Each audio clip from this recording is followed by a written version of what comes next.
Buenos días, mi nombre es Juan Esteve y soy la persona que va a impartir este workshop en el cual vamos a explorar las inversiones con mayor potencial de rendimiento. Tanto vamos a explorar esas inversiones tanto en el pasado como la capacidad que tienen en un futuro. Vamos a partir de la diversificación de activos, buscar diferentes clases de activos, desde acciones a criptomonedas, analizar posiblemente su potencial de crecimiento y sobre todo una parte que quiero hacer muchísimo hincapié es la parte de la diversificación. Si estuvisteis en el webinario o en el workshop que hice el mes pasado o hace 2 meses, era un workshop que trataba única y exclusivamente de la diversificación, porque para mí una de las claves de que el rendimiento sea sostenido, prolongado y creciente es precisamente esa diversificación y es algo que vamos a tratar en nuestro workshop. Bueno, yo me presento, yo soy Juan Esteve, como he dicho anteriormente, soy el CEO de Zona Value Global, director de emisiones de Count Markets, soy asesor financiero EFPA y asesor financiero por la Universidad Politécnica de Valencia.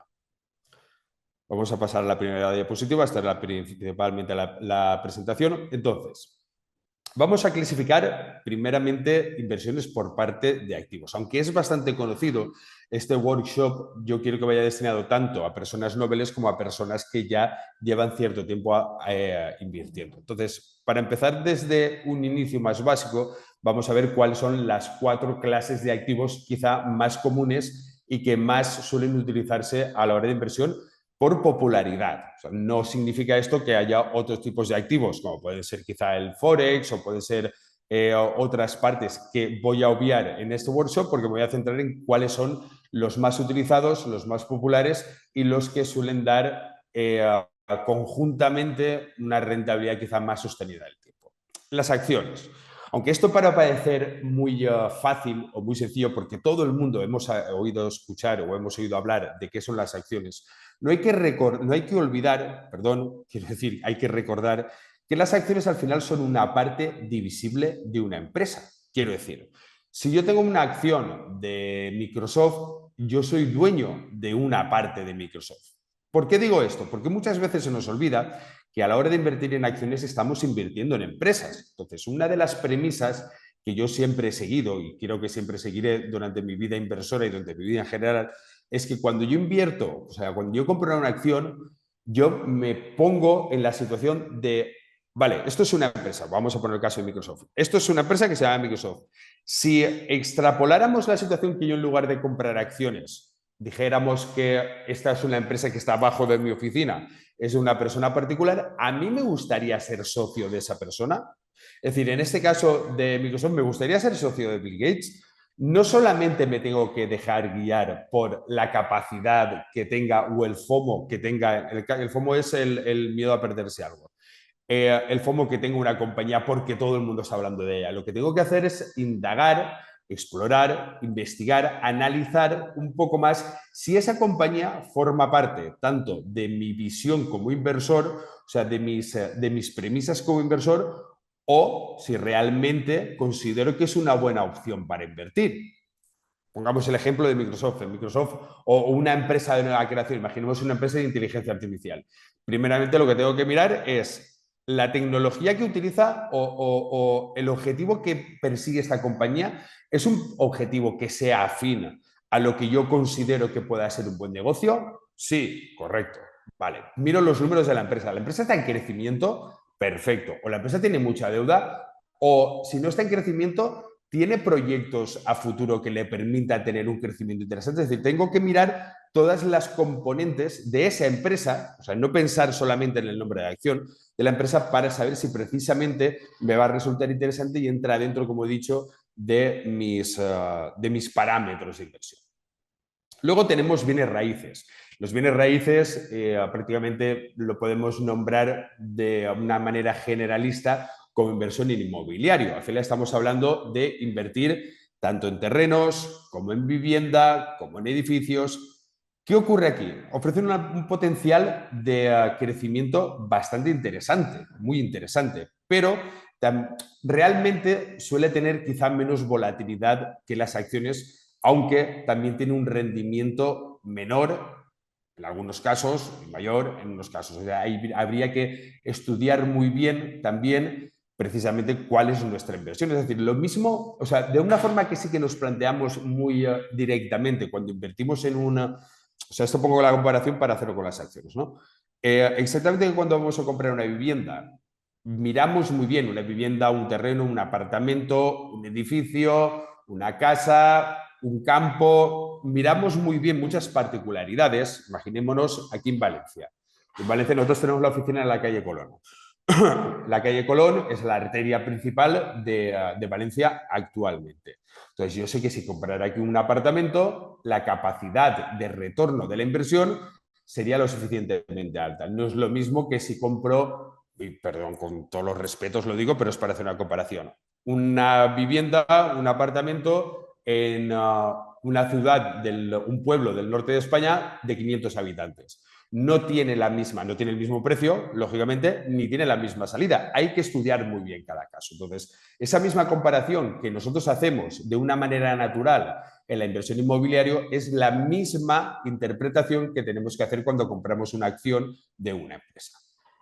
Los bonos. Aquí lo podemos conocer con renta fija. Los bonos son instrumentos de deuda emitidos por empresas o gobiernos, lo que veis en la descripción.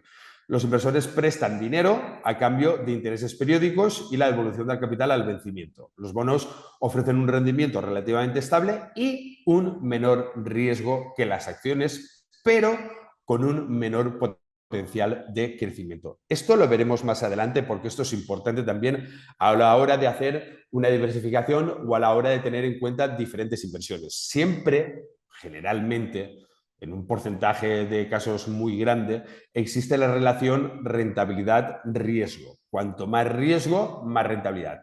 Repito, generalmente, no ocurre siempre ni ocurre todas las veces. Metales preciosos. Aquí en los metales preciosos estamos hablando de valores refugio generalmente. El oro y la plata. Supongo que todos habréis visto, esto la parte más joven, la parte que lleváis más tiempo invirtiendo solo sabéis de sobra, pero siempre habéis visto cuando hay alguna situación en la que las bolsas suelen caer de una manera bastante importante o cuando hay alguna situación de conflicto armado o cuando hay alguna catástrofe natural o algún tipo de situación que hacen que las bolsas mundiales se tambaleen. El precio del oro aumenta generalmente, ¿vale? Esto no es una ciencia exacta, como pueden ser las matemáticas, que podemos decir un porcentaje exacto. En la mayoría de los casos, las inversiones de acciones o de renta variable hacen una rotación a valores refugio como son el oro y la plata. Digo en ocasiones porque ocurrió una situación muy concreta, que os la comento también para que tengáis en cuenta, cuando ocurrió la pandemia, allá cuando nos encerraron allá por el año 2020, hubo una situación en la que cayeron todos los activos. Todos fue renta fija, renta variable, bienes raíces no. Los bienes raíces aumentaron su precio. Pues concretamente los chalets y las casas de campo. Pero también cayó el oro, la plata y prácticamente todos los valores refugio. Entonces, por eso decía anteriormente que es de manera general. No hay una ciencia exacta, no es una ciencia exacta en la que podamos decir, oye, pues cuando ocurre esto, tenemos claro que ocurre esto otro. Hay que tener en cuenta esas particularidades. Vale. Desglose histórico de rendimientos para que veamos en la evolución y aquí hay un dato muy importante y llegaremos a ello. Mirad, en el tema de las acciones, una parte, lógicamente, podemos hacer las inversiones en acciones en renta variable desde diferentes perspectivas. Hacer una selección correcta de las acciones, o sea, hacer una selección de una cartera que nosotros creamos correspondiente o que consideremos que es suficientemente viable. Ahora iremos aquí, que es las estrategias históricas de inversión que han funcionado. Y luego hay formas quizá más, voy a decir sencillas, pero quizás no es la palabra, es más cómodas a la hora de invertir. Mirad, por ejemplo, el Standard & Poor's 500, como lo veis aquí arriba donde pone acciones, es un índice bursátil que rastrea las 500 acciones de mayor capitalización de Estados Unidos. Lo de más grandes no es correcto, como lo he puesto aquí, es de mayor capitalización. Ha generado un retorno anual de un 10% en los últimos 90 años. Claro, vosotros imaginaros que que podéis tener un 10% de interés compuesto. Esto es también extremadamente interesante, porque una cosa, o sea, imaginaros esto, ¿no? tenemos 100 dólares, 100 euros. Si nosotros tenemos un 10%, son 110 euros. ¿Bien? Vale. Si nosotros, esto es el interés compuesto, si nosotros reinvertimos nuestros beneficios y obtenemos otro 10%, estamos obteniendo un 10% de 110 euros. Ya no son 10, ya son 11. Si hacemos la misma operación durante, no os digo 90 años, porque yo personalmente no voy a llegar, no voy a tener 90 años más, ni hubiera podido invertir desde hace 90 años porque no tengo 100 años, ni creo que ninguno de vosotros hayáis podido invertir durante 90 años. Pero si consiguiéramos esa rentabilidad de forma paulatina durante 25 o 30 años, de forma de interés compuesto durante 25 o 30 años, os invito a que busquéis una calculadora de interés compuesto por internet y pongáis el capital que queráis. Por ejemplo, 100.000 euros al 10% durante 25 años. Y os sorprenderéis muy gratamente de la capacidad de rentabilidad que esto arroja. ¿Qué ocurre? Que aquí hay que tener en cuenta, ¿por qué digo un periodo de plazo tan largo? Porque los mercados, la renta variable, tiene ciclos económicos en los que existe volatilidad. Volatilidad es que los precios suban, los precios bajen, los precios suban, los precios bajen. Lo que suele hacer la bolsa, subir y bajar, no hace nada más. Entonces, de esa manera, si nosotros mantenemos nuestra inversión durante un periodo temporal lo suficientemente largo, nuestra rentabilidad va a aumentar mucho más que si tenemos un periodo corto. Generalmente, ¿vale? En todo digo generalmente, ¿por qué? Porque si nosotros pillamos un año de rendimiento, un periodo de 3 años de rendimiento, en las que las bolsas han marcado máximo tras máximo tras máximo, nuestra rentabilidad será mayor al 10%. Si por el contrario pillamos un periodo de 3 años en las que las bolsas han ido cayendo durante 3 años, nuestra rentabilidad no se acercará ni siquiera al 1%, será negativa. Entonces, cuanto más largo tengamos el periodo de inversión, nuestro horizonte temporal, nuestras rentabilidades van a ser más sostenidas en el tiempo. ¿Qué ocurre con el SP500? Que tiene una volatilidad mayor que, por ejemplo, el MSCI World. El MSCI World es un índice que abarca empresas de todo el mundo. De todo el mundo. Chinas, japonesas, tailandesas, españolas, noruegas, estadounidenses, de todo el mundo. ¿Qué diferencia confiere el MSCI World con el SP500? Suele tener o tiene un comportamiento similar, una rentabilidad similar, pero con menor volatilidad que tiene el SP500, porque esa parte de diversificación de compañías a lo largo de todo el globo le permite tener un comportamiento quizá más estable. Bienes raíces, es lo que hemos comentado anteriormente. Históricamente el mercado inmobiliario ha sido un mercado muy rentable. También tenemos que tener en cuenta esa periodicidad y ese periodo temporal. Aquí en España, creo que recordaréis, y si no lo habréis oído nombrar, ya antes del año 2008, todo el mundo compraba apartamentos, todo el mundo compraba pisos, todo el mundo de manera general. No voy a decir más lo de manera general, ¿vale? Cuando hable de algo es de manera general, si no me estoy repitiendo. Entonces, todo el mundo compraba, los precios subían, los precios subían, los precios subían, los precios subían, hasta que la burbuja estalló. Ahora mismo estamos en una situación, estoy hablando y es el 8 de octubre del año 2024, en el que los precios de las viviendas van a empezar a subir de una manera importante en muy corto plazo. ¿Por qué? El mercado inmobiliario, los bienes raíces, tienen una peculiaridad y es que existe mucha más demanda cuando los tipos de interés están bajos. Y ahora estamos en un periodo en el que los tipos de interés están empezando a bajar, por lo menos aquí en Europa. Bien, si hasta el momento la vivienda se estaba encareciendo de una manera importante, tanto por la parte del alquiler como la parte de la compra, ahora esa situación en la que va a empezar a bajar los tipos de interés, tenemos la curva de la oferta y la demanda tan conocida, creo que por todos. Cuando hay más demanda, el precio de la oferta sube y cuando hay menos demanda, el precio de la oferta baja. El mercado inmobiliario actualmente ha tenido una época curiosa y es que ha habido menos demanda, pero el precio de la oferta ha continuado subiendo. Ahora que están empezando a bajar los tipos de interés se bajan o se suben para regular el crecimiento de la economía. Cuando se suben los tipos de interés, se persigue la ralentización o la estabilización de la economía. Y cuando se bajan el interés, lo que se busca es incentivar la economía. Entonces, ahora en una situación en la que van a empezar a bajar los tipos de interés, están empezando a bajar, la gente normal como nosotros tenemos más acceso al crédito y más acceso a las hipotecas. Por lo tanto, ese acceso a las hipotecas va a incentivar la demanda de viviendas, la demanda de compras, ya en un mercado en el que hay una atracción muy importante hacia la compra y el alquiler. Por lo tanto, como digo, hoy, 8 de octubre del año 2024, ya os puedo anticipar, yo os anticipo, que el precio de la vivienda va a aumentar de una manera significativa en los próximos meses y en el próximo año. Bien, los bonos, ya lo comentaba anteriormente, se consideran un rendimiento más bajo, pero siempre relacionado con un riesgo menor. Entonces, esos bonos quizá irían más encaminados dentro de una cartera global o hacia un tipo de inversora que quiera obtener un riesgo menor a cambio de un potencial de crecimiento menor. El oro y la plata. El oro y la plata siempre han sido valores que históricamente han ido subiendo. Esto lo podríamos comparar, eso no lo podríamos comparar. Son valores que poco a poco durante el tiempo han ido aumentando del precio.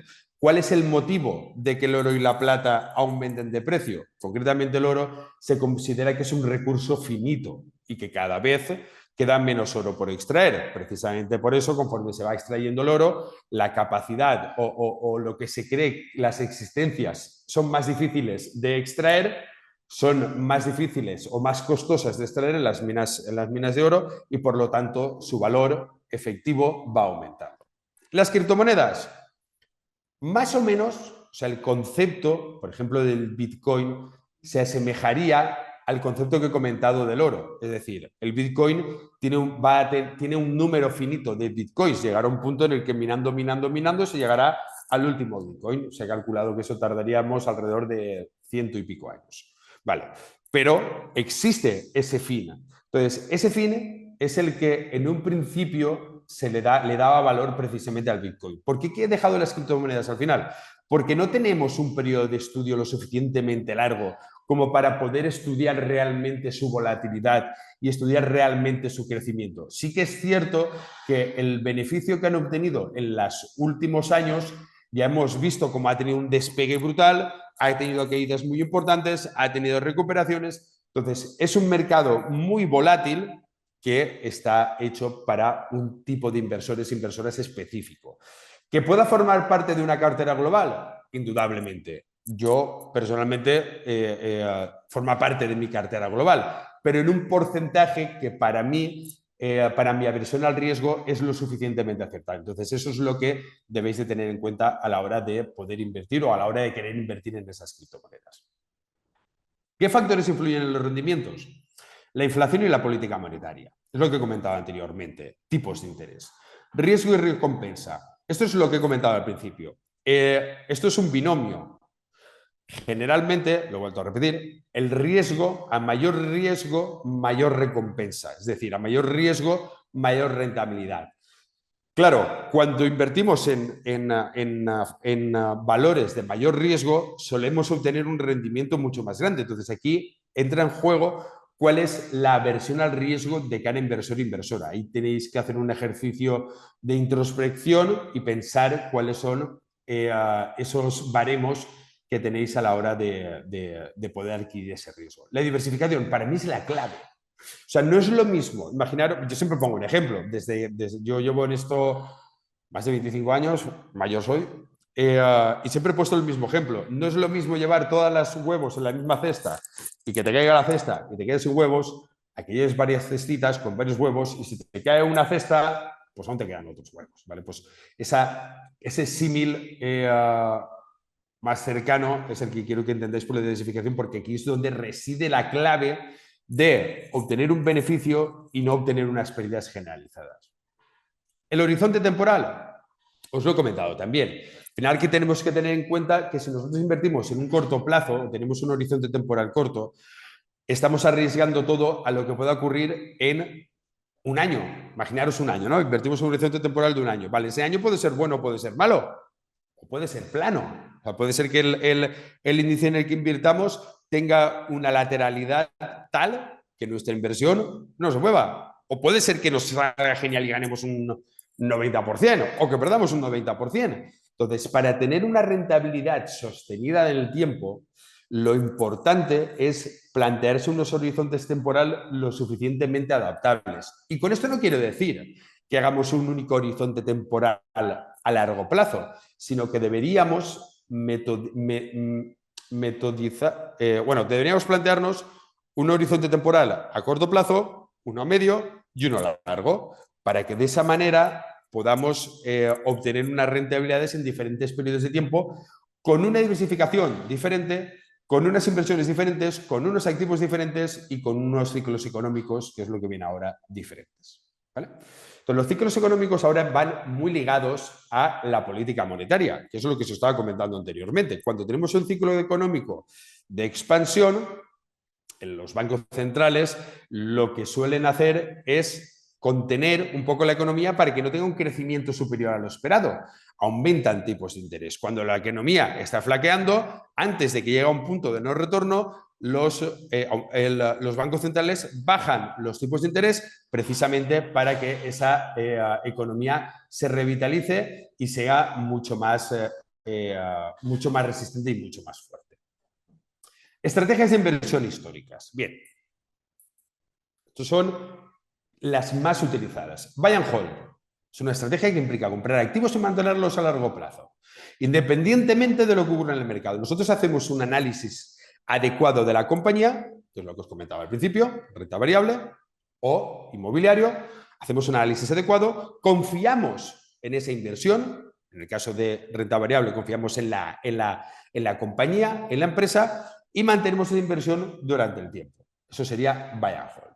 Inversión por dividendos. Se trata de invertir en empresas que pagan dividendos regulares a sus accionistas. Para mí, aunque es un estilo de inversión que es muy popular, porque al final tú compras una serie de acciones, no por conforme se vaya a comportar la empresa, no por el crecimiento que vaya a tener, eso es algo secundario. Inviertes única y exclusivamente por los dividendos que te van a pagar. Entonces, ¿qué ocurre? Que si no somos lo suficientemente perspicaces a la hora de invertir en esas compañías, es muy probable que esas compañías que nos están pagando dividendos estén mirando su precio por acción y al final lo que estamos obteniendo por dividendos es lo que estamos perdiendo, el valor de la acción, cuenta con paga y no hemos ganado nada. O, en algunos casos, que incluso la acción vaya peor de los dividendos que nos están pagando y sí, estamos cobrando unos dividendos, pero al final no estamos obteniendo una rentabilidad porque nuestra inversión, o sea, las empresas que nosotros hemos comprado están disminuyendo el precio que tienen. Inversión en valor. Esta estrategia busca invertir en empresas que están infravaloradas. ¿Qué significa infravaloradas? No es lo mismo el precio de una empresa que el valor que tiene. ¿Qué significa esto? Una empresa puede estar cotizando a 1 euro la acción o a 0,50 euros la acción porque el mercado, por algún caso extrínseco a la compañía, está castigando el precio sobre un concepto clave que es la propia empresa. O sea, imaginaros una empresa que tiene, voy a poner un ejemplo bastante importante, imaginaros una empresa que tiene la fórmula de curar una farmacéutica que tiene la fórmula de curar el cáncer, ¿vale? Pero hasta ese momento, la compañía, el valor de su acción era de 1 euro, ¿vale? ¿Vosotros creéis que si esa empresa que vale 1 euro hoy saca la noticia de que tiene, gracias a Dios o gracias al ser que queráis o gracias al universo, tiene la cura del cáncer, esa empresa no aumentaría su valor de una forma significativa? Esa es la diferencia entre precio y valor. El precio es el precio al que nosotros pagamos la acción o compraríamos en la compañía y otra cosa es el valor que tiene. En el momento en que esa empresa hiciera público su noticia, hiciera pública sus estados, el mercado reconocería su valor, reconocería que tiene mucho más valor que el precio que se está pagando por acción.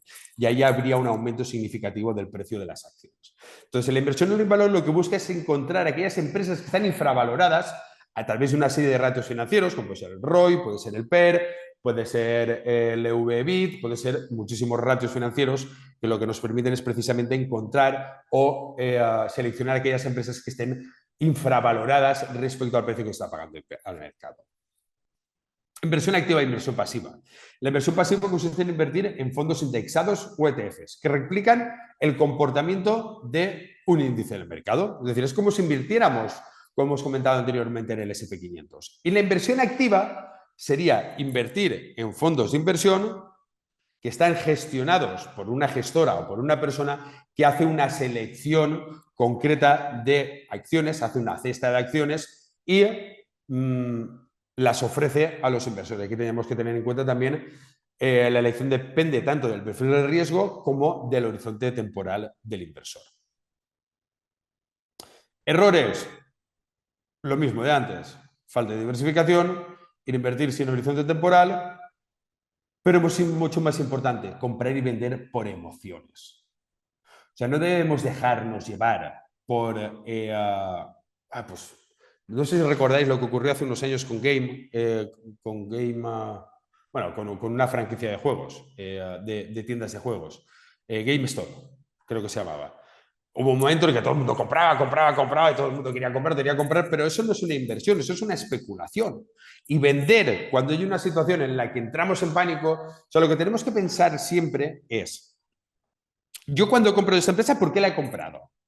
Por estos motivos, por estos motivos, por estos motivos, por estos motivos, por estos motivos. Hablo de empresas, como podía hablar de bonos, como puedo hablar de inmobiliario, como puedo hablar de bienes raíces, como puedo hablar de valor refugio.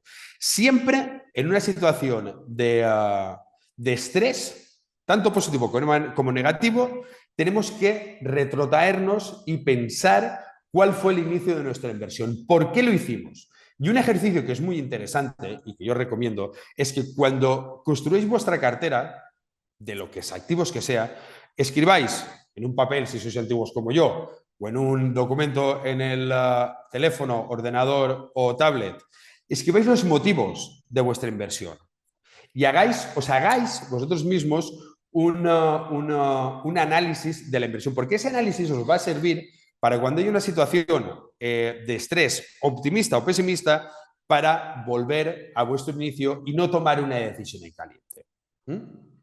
Luego, subestimar comisiones y costos ocultos. Uno de los errores que comete muchísima gente a la hora de invertir en renta variable, renta fija, fondos de inversión, etcétera, etcétera, es que no tienen en cuenta los gastos. Por ejemplo, los brokers pueden oscilar desde 30 euros la compra, 30 euros la venta, hasta 0,50 o incluso gratis la compra y la venta. Entonces, todo eso hay que verlo. Pero es exactamente igual, ocurre cuando compramos un apartamento, una vivienda, una casa, un terreno.